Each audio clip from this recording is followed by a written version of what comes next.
Movie start होती है तो हमें अपोकलिप्टिक टाइम दिखाया जाता है, यानी जब आज से हजारों साल पहले इंसानों जैसे नजर आने वाले मॉन्स्टर्स जिन्हें टाइटन्स कहा गया है, उन्होंने पूरी दुनिया को डिस्ट्रॉय कर दिया था और उनसे डर कर इंसानों को अपनी जान बचाने के लिए अपनी ही बनाई गई दीवारों के पीछे सरवाइव करना पड़ रहा है। और वो लोग दीवार के पीछे इस उम्मीद पर जिंदगी गुजार रहे थे कि अगर वो टाइटन्स वापस आ गए तो ये दीवार उनको सेव करेगी। लेकिन अब 100 सालों से ज्यादा गुजर चुके थे और लोग टाइटन्स को भूलने लगे थे और अब टाइटन्स की हिस्ट्री सिर्फ किताबों में लिखी गई कहानियों तक रह गई थी, जो बच्चों को डराने के लिए इस्तेमाल की जाती हैं। दीवार के पीछे रहने वाले लोग चाहकर भी उस दीवार को पार करके बाहर नहीं जा सकते थे, क्योंकि गवर्नमेंट ने टाइटन्स के डर से दीवार के पास जाना भी डिसअलाउ किया हुआ था। और इस तरह से लोग बुरे लाइफ यानी मुश्किल में भी जिंदगी गुजारने पर राजी हो गए। दीवार के अंदर की दुनिया को 3 हिस्सों में डिवाइड किया हुआ था। एरिया नंबर 3 फार्मर्स और वर्कर्स का था, जो खेतों में काम करके सरवाइव करते थे। एरिया नंबर 2 इंडस्ट्रियल था, जहाँ पर फैक्ट्रीज लगाई गई थी। और एरिया 1 प्राइमरी था, जहाँ पर अमीर लोग पूरे सिटी को कंट्रोल कर रहे थे और किसी को भी एक एरिया छोड़कर दूसरे एरिया में जाने की इजाजत नहीं थी। एरिया नंबर 3 में रहने वाला एक लड़का जिसका नाम एरिन था, वो काफी टैलेंटेड था और वो टाइटन से डर कर 4 दीवारी में प्रिजनर्स की तरह जिंदगी नहीं गुजार सकता था, क्योंकि उसमें हमेशा कुछ बड़ा करने की लगन होती है और उसकी डिजायर थी कि वो बाहर की दुनिया को एक्सप्लोर करे। और अपनी इस ख्वाहिश को वो अपने फ्रेंड्स के साथ भी शेयर करता है, क्योंकि वो टाइटन्स पर बिलीव नहीं करता था। वो यही सोचता था कि टाइटन एग्जिस्ट नहीं करते और उसे लगता था कि लोग टाइटन से डरते हैं, इसीलिए यहाँ पर छुपे हुए हैं। इसके साथ साथ एरिन का जो मेल फ्रेंड होता है वो भी काफी टैलेंटेड होता है और किसी भी आम इंसान को कोई एक्सपेरिमेंट्स करने की इजाजत नहीं थी, क्योंकि गवर्नमेंट का मानना ये था कि अगर इंसान अपनी सक्सेस के लिए कुछ करेगा तो वो गलत करेगा। वहीं पर एक लड़की जिसका नाम मिकासा होता है, एरिन और वो दोनों एक दूसरे को काफी लाइक करते थे और वो एरिन के साथ एक हैप्पी लाइफ गुजारना चाहती थी। एरिन का फ्रेंड उससे मिलने जाता है और तभी वो एक अननोन पर्सन से टकरा जाता है, लेकिन वो उस पर ज्यादा ध्यान नहीं देता और उसे इग्नोर करता है। एरिन खुद को उस जगह पर पाकर काफी लकी फील करता था, क्योंकि वो दूसरी साइड वाले लोगों की दुनिया को देख सकता था। वो जगह एरिन की इसलिए भी फेवरेट थी क्योंकि वहाँ पर बॉम्ब मशीन पड़ी हुई थी और डर की वजह से कोई भी वहाँ पर नहीं आता था। और एरिन इस बार इरादा कर लेता है कि वो दूसरी साइड वाली जगह पर जाएगा, चाहे कुछ भी हो जाए। और वो अपने फ्रेंड्स को भी इस बात पर एग्री कर लेता है। उस दीवार के पास आर्मी का पहरा था और वो फर्स्ट टाइम सोल्जर्स की नजरों से बचते हुए उस दीवार के काफी करीब आ जाते हैं, लेकिन इससे पहले कि वो आगे बढ़ते वो पकड़े जाते हैं। उन सोल्जर्स का लीडर उन लोगों को बचा लेता है, क्योंकि वो लीडर एरिन को काफी लाइक करता था और उन्हें पता था कि एरिन काफी इंटेलिजेंट है और वो एरिन के इस पैशन को अंडरस्टैंड भी करते थे। अभी वो लोग ये बातें डिस्कस कर ही रहे होते हैं कि जमीन कांप उठती है और जब वो दीवार के ऊपर देखते हैं तो उन्हें यकीन नहीं आ रहा होता जो वो देख रहे होते हैं, क्योंकि पहली बार इतने खौफनाक डर से उनका सामना जो हो रहा था और वो एक मॉन्स्टर टाइटन था, जो कि टाइटन से कई ज्यादा पावरफुल और बड़ा था। और ऐसे मॉन्स्टर्स को जायंट्स कहते हैं और वो उस दीवार से भी काफी बड़ा होता है और आग का बना होता है। और उस वक्त वो आग निकाल रहा था और अपने इतने बड़े बड़े पाँव का इस्तेमाल करके वो दीवार को तोड़ने लगता है। वो लोग काफी डरे हुए और काफी हैरान होते हैं। आग के अटैक से काफी बुरा हाल हो चुका था। लीडर एक सोल्जर को ऑर्डर देता है कि वो बॉम्बिंग करना शुरू कर दे, लेकिन वो सोल्जर उसे ये कहकर रोक देता है कि गवर्नमेंट ने हमें इन एक्सप्लोजिव का यूज करने से मना किया है। और वो जायंट काफी बड़ा होल करके हवा की तरह गायब हो जाता है और वहाँ पर तूफान आने से पहले जैसी खामोशी छा जाती है और देखते ही देखते वो टाइटन्स मॉन्स्टर्स दीवार के उस होल से बाहर आने लगते हैं। दिखने में तो वो बिल्कुल इंसानों जैसे लग रहे थे, लेकिन इंसानों की निस्बत वो काफी लंबे चौड़े थे और इंसानों को देखकर उनके फेस पर इविल स्माइल होती है कि जैसे वो इंसानों को अपना खाना समझ रहे हों। वो लीडर टाइटन्स पर बॉम्बिंग करने में कामयाब हो जाते हैं, लेकिन उन्हें ये नहीं पता था कि ये टाइटन्स इटर्नल हैं, यानी ये एक ऐसे मॉन्स्टर्स हैं जिन्हें कभी नहीं मारा जा सकता। और टाइटन्स की बॉडी की जख्मी पार्ट्स खुद ब खुद रिस्टोर होने लगते हैं। अब क्योंकि टाइटन्स तादाद में काफी ज्यादा थे तो वो लोगों को चारों तरफ से घेर लेते हैं और इंसान उसके आगे काफी छोटा दिख रहा था। और वो इंसानों को ऐसे समझ रहे थे कि जैसे इंसान पाँव में आने वाले कीड़े मकोड़े चूंटियां हैं जिन्हें मसल दिया जाए, खेलने वाले खिलौने हैं और यही नहीं बल्कि इंसान उनके लिए किसी बारबेक्यू से कम नहीं थे, क्योंकि वो उन्हें ऐसे ही पकड़ पकड़ कर खा रहे थे। सोल्जर्स इतने ज्यादा डर जाते हैं कि वो टाइटन्स का खाना बनने से ज्यादा सुसाइड को प्रेफर करते हैं और अपने आप को मार डालते हैं। टाइटन्स ने पूरे सिटी में तबाही मचा दी थी। लोग या तो टाइटन्स का शिकार होकर या लोगों की अफरा तफरी में कुचलकर मरने लगते हैं और उन लोगों को अपनी जान बचाने के लिए सिर्फ एक ही जगह मिलती है, जो कि सिटी का बहुत बड़ा हॉल था। लोग सिर्फ खुद को सेव करने के लिए दूसरों की जान की परवाह किए बगैर जबरदस्ती अंदर घुसने लगते हैं और एरिन और मिकासा भी खुद को सेव करने के लिए ऐसा ही करते हैं। मिकासा एक छोटे बच्चे को उसकी माँ के साथ देखती है तो उसे उन लोगों पर तरस आता है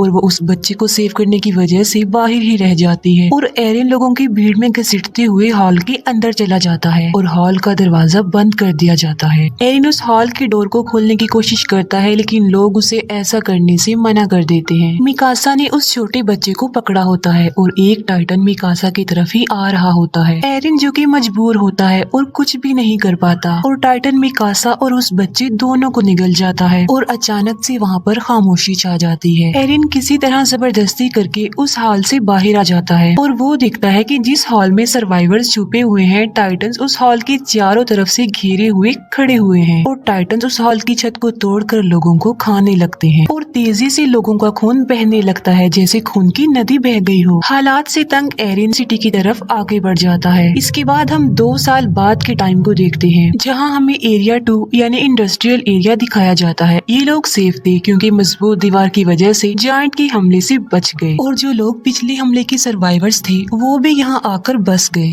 क्योंकि एरिया 3 यानी लेबर्स एरिया में अभी भी टाइटन्स थे। अब क्योंकि उस एरिया में आने से लोगों की आबादी बढ़ गई थी तो खाने पीने की किल्लत पड़ जाती है, लोग भूख की वजह से मरने लगते हैं। अब एरिया 3 के बाकी सर्वाइवर्स के पास बचने का सिर्फ एक ही रास्ता था और वो था अपने एरिया को टाइटन से बचाने का, यानी टाइटन्स का मुकाबला करके वो अपने एरिया को बचा सकते हैं। टाइटन से लड़ने के लिए सोल्जर्स की एक टीम तैयार की जाती है जिनको 2 साल की सख्त ट्रेनिंग दी जाती है। अब इसमें एरिन और उसका फ्रेंड भी पार्टिसिपेट करते हैं क्योंकि मिकासा की मौत का बदला लेना चाहते थे वो लोग। एरिन को मिकासा की डेथ पर गिल्ट था कि उसने मिकासा को नहीं बचाया। उन लोगों को एक कमांडर लीड कर रहा था जिसका नाम कुबाल था। कमांडर कुबाल प्लान बनाता है कि वो अपने मिशन के लिए रात के अंधेरे में निकलेंगे। उनका मिशन ये था कि वो एरिया 3 के बड़े होल जहाँ से वो टाइटन्स आए थे उसे ब्लास्ट की मदद से बंद करने का। प्लान के अकॉर्डिंग वो हॉल के ऊपर वाले पार्ट पर ब्लास्ट करेंगे, जिससे होगा ये कि वो टूटा हुआ मलबा नीचे गिरेगा और उससे वो हॉल बंद हो जाएगा। और क्योंकि वो दीवार काफी मजबूत है तो ब्लास्ट के बावजूद भी टाइटन्स वहाँ से नहीं आ पाएंगे और अगर वो इस मिशन में सक्सेसफुल हो गए तो वो उन टाइटन्स को मार सकते हैं। और उन लोगों की आखिरी उम्मीद यही एक्सप्लोजिव था, यानी इस मिशन में या तो वो मार डालेंगे या मारे जाएंगे। वेपन सेट सब सोल्जर्स को अपने बनाए गए खास न्यू वेपन के बारे में बताती है जिसकी मदद से वो हवा में उड़ सकते हैं, क्योंकि उन्हें पता चल चुका था कि टाइटन्स की नेक पर अटैक करके उन्हें मारा जा सकता है और वो टाइटन्स दोबारा जिंदा भी नहीं होंगे। प्लान के मुताबिक वो रात के अंधेरे में अपने मिशन के लिए निकल जाते हैं, लेकिन अपने टारगेट तक पहुंचने से पहले ही उन्हें रास्ते में कुछ अजीब फील होता है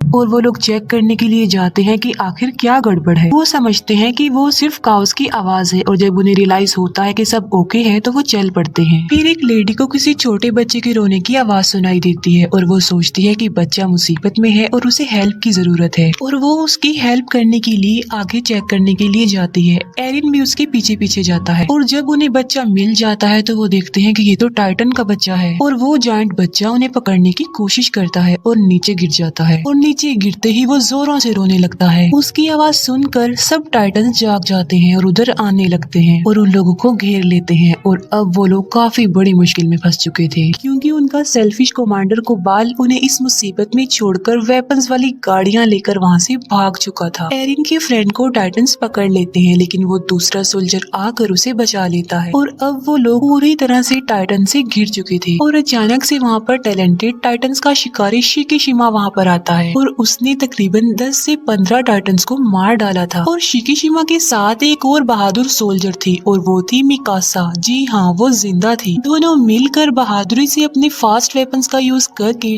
टाइटन्स को मार डालते हैं। टाइटन्स को मारने के बाद वो अपने टारगेट यानी दीवार के उस होल के पास जाते हैं, लेकिन हैरत की बात ये थी कि मिकासा एरिन को अपने कोई भी फीलिंग्स नहीं दिखा रही थी, क्योंकि उस इंसिडेंट के बाद वो सिर्फ अपना बदला लेना चाहती थी। मिकासा को वो टाइटन निगल चुका था, लेकिन शिकीशिमा ने उसे बचाया और टाइटन से लड़ना सिखाया। टाइटन से लड़ने का एक सीक्रेट बताता है कि अपने गुस्से को आजाद छोड़कर टाइटन पर टूट पड़ो और मुकाबला करो। वो एक बात और बताता है कि इंसान का दुश्मन टाइटन से ज्यादा डर है, जो कि उसे छिपने पर मजबूर करता है। तभी उनका सेल्फिश कमांडर कुबाल वहाँ पर आता है। वो कहता है कि मिशन के लिए जो फास्ट वेपन्स हमने यूज करनी थी वो हमारी सीक्रेट जगह पर नहीं मिले, बल्कि वो अंडरग्राउंड केव्स में थी और मैं उन एक्सप्लोजिव्स को खोना नहीं चाहता था, इसीलिए मुझे जाना पड़ा, क्योंकि हम में कोई तो चीटर है जो वो वेपन चुरा सकता था और एक्सप्लोजिव को खोने का रिस्क वो नहीं ले सकते। वो लोग वेपन्स को लोड करने लगते हैं, लेकिन टाइटन्स उनकी आवाजों को सुन लेते हैं और अचानक वो टाइटन्स 2 लोगों को खा जाते हैं। वो सब लोग काफी घबरा जाते हैं, लेकिन लालची लीडर को एक्सप्लोजिव की पड़ी हुई थी और कोई चोर उनके वेपन्स एक्सप्लोजिव से भरी हुई गाड़ियां चुरा कर ले जाता है और एक लेडी जिसके हस्बैंड को टाइटन्स खा चुके थे, गुस्से में आकर वो उस चोर से एक्सप्लोजिव वाली गाड़ी छीन लेती है और एक्सप्लोजिव को बचाए सेव करने के वो उसमें आग लगा देती है और अपने हस्बैंड का रिवेंज लेने के लिए टाइटन्स के बीच में ट्रक को क्रैश कर देती है। लेकिन इतने हैवी ब्लास्ट से भी टाइटन्स को कुछ नहीं होता, लेकिन उनकी आखिरी उम्मीद एक्सप्लोजिव भी अब खत्म हो चुका था। कुबाल भी उन्हें मरने के लिए मुसीबत में छोड़कर चला जाता है और वो लोग टाइटन्स के बीच में बुरी तरह से फंस चुके थे।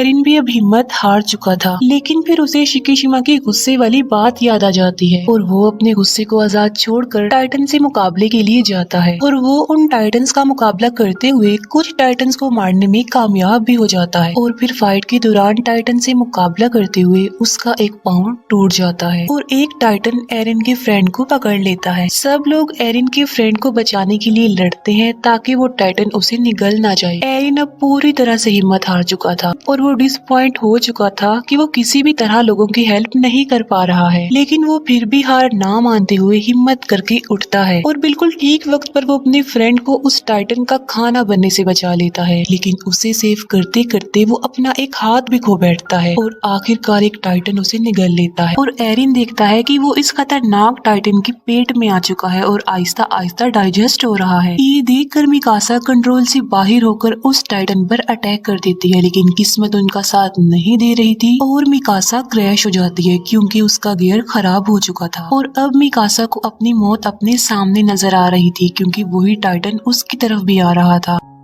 लेकिन अचानक से टाइटन को अपने पेट में कुछ अजीब सा फील होता है और एक काफी बड़ा मॉन्स्टर उस टाइटन के मुंह को चीरते हुए बाहर आ जाता है और एक एक्सप्लोजन से काफी बड़ा जायंट पैदा होता है और ये जायंट बाकी टाइटन्स को मारता जा रहा था। फिर ध्यान से देखने पर उन लोगों को पता चलता है कि ये कोई और नहीं बल्कि ये तो एरिन है और फिर वो बाकी जायंट्स की तरह कमजोर होकर मरने लगता है और तभी वो कमांडर जो एरिन के टैलेंट को समझता था वो एक बात कहता है जो किसी को भी समझ में नहीं आती। वो कहता है कि इसकी नेक का पीछे वाला हिस्सा काट दो। अब किसी को उसकी बात समझ में तो नहीं आती, लेकिन फिर भी मिकासा ऐसा ही करती है और वहाँ से एरिन निकलता है और हैरानी वाली बात तो ये है कि उसका टूटा हुआ हाथ और पाँव अब रीजनरेट हो चुके थे। ये देखकर सब लोग काफी हैरान रह जाते हैं और किसी अननोन रीजन की वजह से शिकीशिमा स्माइल करता है जैसे वो पहले से ही जानता था कि ऐसा होने वाला है। इसके बाद हमें एरिन के पास्ट का एक सीन दिखाया जाता है जहाँ पर एरिन के फादर जो कि साइंटिस्ट थे एरिन में किसी वजह से कोई वैक्सीन इंजेक्ट करते हैं जिसमें वो कमांडर भी उनके साथ थे। एरिन की मदर उन लोगों को ऐसा करने से मना करती है, जिसके जवाब में वो कहते हैं कि इस वैक्सीन की वजह से एरिन बड़े होकर लोगों की जिंदगी बचाने में एक बड़ा रोल अदा करेगा। इतनी ही देर में कुछ गवर्नमेंट ऑफिसर्स उनके दरवाजे पर नॉक करते हैं और एरिन के फादर एरिन और उस कमांडर को एक रूम में छुपा देते हैं। उन गवर्नमेंट ऑफिसर्स में कुबाल भी शामिल था और उन लोगों को पता चलता है कि एरिन के फादर किसी खुफिया एक्सपेरिमेंट्स पर काम कर रहे हैं और आम लोगों को तो किसी इन्वेंशन एक्सपेरिमेंट्स की इजाजत नहीं थी और पनिशमेंट के तौर पर वो ऑफिसर्स एरिन के पेरेंट्स को अरेस्ट करके ले जाते हैं और साथ ही उनके एक्सपेरिमेंट्स को भी जला दिया जाता है और यही वजह थी कि वो कमांडर एरिन को इतना लाइक करते थे उसकी इस खूबी की वजह से और उन्हें ये भी पता था कि इस वैक्सीन की वजह से एरिन और ज्यादा पावरफुल बन गया ताकि वो लोगों की जिंदगियों को सेव कर सके। एरिन की आँख खुलती है तो वो देखता है कि कुबाल ने उसे कैद किया हुआ है और एरिन को खुद भी इस बात पर यकीन नहीं आ रहा था कि क्या वो वाकई एक जायंट में बदल गया था। लेकिन साथ साथ उसे खुद पर प्राउड भी फील हो रहा था कि आखिर उसमें एक ऐसी खूबी है जो कि टाइटंस के खिलाफ इंसानों की मदद करने में इम्पोर्टेंट रोल अदा कर सकती है। लेकिन एरिन कोबाल के लिए एक खतरा था जिसकी वजह से वो उसे प्रिजनर बना के रखता है, क्योंकि वो सोचता था कि इंसानों को नए एक्सपेरिमेंट्स और इन्वेंशन करने की कोई जरूरत नहीं है, बल्कि इंसानों को डरपोक बनकर डरते हुए ही उस दीवार के पीछे जिंदगी गुजारनी चाहिए। वो कमांडर जब एरिन की फेवर में बोलता है तब कोबाल उसे शूट करके मार डालता है, लेकिन मरने से पहले वो कमांडर एरिन को एक राज की बात बताता है कि कोबाल ही तुम्हारे पेरेंट्स का कातिल है। ये सुनते ही एरिन और उसके साथी कोबाल के अगेंस्ट हो जाते हैं और तभी अचानक से वहाँ पर पावरफुल जायंट जंप करके आ जाता है और वो आते ही सबसे पहले एरिन को पकड़ लेता है। वो लोग उसे रोकने की कोशिश करते हैं लेकिन वो सबको अपने रास्ते से हटा रहा था। वो एरिन के एक फ्रेंड को भी मारने की कोशिश करता है लेकिन मिकासा उसे ऐसा करने से रोक देती है और ऐसा लग रहा था कि शायद वो मिकासा की बातों को अंडरस्टैंड कर रहा था और वो एरिन को अपने साथ लेकर निकल जाता है और इस सारी फाइट पे कोबाल मारा जाता है। अब क्योंकि एरिन भी उनके पास नहीं था तो उन्हें समझ में नहीं आ रही थी कि क्या किया जाए। फिर एरिन के फ्रेंड को याद आता है कि उनके पास अभी भी एक एक्सप्लोजिव है जिसे वो यूज करके अभी भी अपना मिशन पूरा कर सकते हैं और वो सब लोग बॉम्ब को रिकवर करने के लिए एरिया 3 में चले जाते हैं। एरिन की आंख एक काफी बड़े और अजीब से रूम में खुलती है और उस रूम में कुछ चीजों के अलावा शिकिशिमा भी था और यहाँ पर शिकिशिमा बहुत सी बातों को रिवील करता है कि ये टाइटन्स इंसानों के ही बनाए गए हैं जिनको किसी और ने नहीं बल्कि एरिन के फादर ने ही बनाया था और उन्होंने ये टाइटन्स आर्मी वेपन्स के लिए बनाए थे, लेकिन उनका एक्सपेरिमेंट फेल हो जाता है जिसका बैड इम्पैक्ट ये पड़ा कि वायरस तेजी से इंसानों में फैलता गया और इंसान तेजी से टाइटन्स में बदलते गए और उन्होंने दुनिया में तबाही मचा दी। ये सिलसिला ऐसे ही चलता रहेगा, कभी नहीं रुकेगा। और मुसीबत की बात ये है कि ये टाइटन्स बगैर कुछ खाए पिए भी जिंदा रह सकते हैं, यानी ये कभी भी मरने वाले नहीं हैं। और इन्हें मारने का सोल्यूशन सिर्फ और सिर्फ एरिन के फादर के पास था जो उनके साथ ही मर गया। और अगर गवर्नमेंट उन्हें इन एक्सपेरिमेंट से ना रोकती तो शायद आज टाइटन्स को मारने का कोई तो हल होता। और एरिन के फादर ने अपने बेटे को ही चूज किया जिसके अंदर उस वैक्सीन को इंजेक्ट किया ताकि वो लोगों की हेल्प कर सके और टाइटन्स के अगेंस्ट लड़ सके। और एरिन कभी भी नहीं मर सकता और जब चाहे वो जायंट में बदल सकता है। शिकिशिमा ये भी बताता है कि ये वही है जो गवर्नमेंट की अगेंस्ट है और उसके साथ ही नहीं वेपन्स चुराने की कोशिश की थी। एरिन शिकिशिमा के बातों से इम्प्रेस होकर उसकी हेल्प करने के लिए रेडी हो जाता है। एरिन के पार्टनर्स किसी तरह टाइटन से बचकर बॉम्ब के पास जाते हैं और बॉम्ब को ट्रक पर लोड करने के बाद वो दीवार की तरफ बढ़ते हैं, लेकिन रास्ते में ही शिकिशिमा उन्हें रोक लेता है। उसका प्लान ये था कि वो इस बॉम्ब की मदद से एरिया 2 पर अटैक करके उसे डिस्ट्रॉय कर देगा और दीवार गिर जाने की वजह से लोगों को ना चाहते हुए भी टाइटन से लड़ना पड़ेगा। और जब वो टाइटन्स को मारने में कामयाब हो जाएंगे तो वो लोग बाद में गवर्नमेंट को ही खत्म कर देंगे, क्योंकि गवर्नमेंट की वजह से ही उन्हें इन हालात का सामना करना पड़ रहा है। लेकिन एरिन और उसके फ्रेंड्स उसकी इस बात पर इसीलिए एग्री नहीं कर रहे थे क्योंकि इसमें बेकसूर लोग मारे जा सकते थे और इसीलिए एरिन और शिकिशिमा में फाइट हो जाती है। शिकिशिमा जल्दी से खुद को मार कर जायंट में तब्दील कर लेता है और यहाँ पर हमें ये पता चलता है कि शिकिशिमा में भी वो खूबी थी कि वो टाइटन बन सकता था और ये वही जायंट था जो एरिन को किडनैप करके ले गया था। और टाइटन बनने के लिए उन्हें अपनी ही जान लेनी पड़ती है और जब वो एक बार टाइटन बन जाते हैं तो उनकी असली बॉडी नेक के पीछे टाइटन वाले रूप को कंट्रोल करती है। लेकिन इन जायंट्स की लाइफ टाइटन्स की निस्बत काफी कम होती है क्योंकि ये वैक्सीन से बने होते हैं, क्योंकि बाकी टाइटन्स वायरस फैलने से बने थे इसीलिए वो नहीं मरते। एरिन और शिकिशिमा के बीच जोरदार फाइट होती है। शिकिशिमा एरिन पर भारी पड़ जाता है लेकिन बाद में एरिन अपनी फाइटिंग स्किल से शिकिशिमा को हरा देता है और एरिन प्लान के मुताबिक बॉम्ब को दीवार के ऊपर वाले पार्ट में ब्लास्ट करने में कामयाब हो जाता है। और तब वो सब हैरान रह जाते हैं ये जानकर कि कोबाल मरा ही नहीं था और वो कहता है कि एरिन को मेरे हवाले कर दो, क्योंकि वो नहीं चाहता था कि कोई भी इंसानों की हेल्प करे, बल्कि इंसानों को डर कर दीवारों के पीछे ही छुपे रहना चाहिए। और गुस्से में आकर एक फीमेल सोल्जर कुबाल को मार डालती है। और यहाँ ये बात भी रिवील हो जाती है कि मूवी के स्टार्ट में हमने जो टाइटन यानी जो किंग जायंट देखा था वो कोई और नहीं बल्कि वो कुबाल था। कुबाल जायंट में बदल कर उनके मिशन को रोकने की काफी कोशिश करता है। तब शिकिशिमा उनकी हेल्प करने पर एग्री हो जाता है और अपनी जान की परवाह किए बगैर बॉम्ब को किंग टाइटन यानी कुबाल के मुंह में घुसा देता है और वहाँ पर एक्सप्लोजन की वजह से किंग टाइटन की मौत हो जाती है। और एक्सप्लोजन की वजह से बनने वाले मलबे से वो बड़ा सा होल भी बंद हो जाता है। वो सब लोग काफी खुश हो जाते हैं क्योंकि वो अपने मिशन को अचीव कर चुके थे। और एरिन और मिकासा का समंदर और उड़ते हुए बर्ड को देखकर ड्रीम पूरा हो जाता है और उनके ड्रीम के साथ ही मूवी यहीं पर एंड हो जाती है।